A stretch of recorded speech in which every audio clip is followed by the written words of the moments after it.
It's not an exaggeration to say that our entire notions today of political liberty, freedom, and the right of political and religious expression hung in the balance.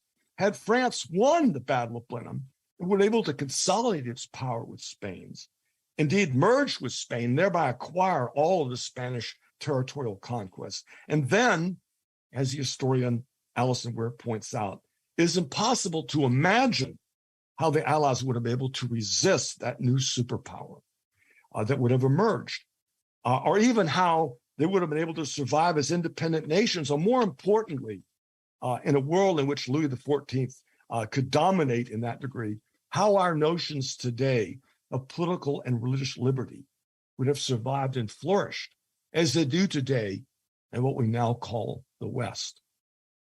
This is what was decided by the Battle of Blenheim, and why it's one of the great hinge points in history.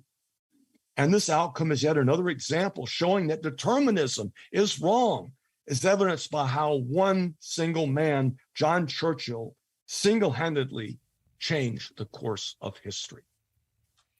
Well done, Robert. You know, I always enjoy these hinge points of history, these set of unique circumstances that created the world as we know it in the way that we know it.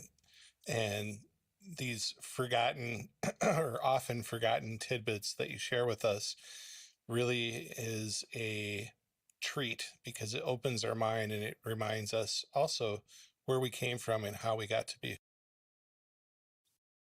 I think that that you're absolutely touched on the thing that excites me about it the most, which is that the world that we live in today is in many ways an historical accident. And in many ways, it is the result of the efforts by one man here and one man there. And if they hadn't done this and did what they did and had not turned out, we were living in a very different world.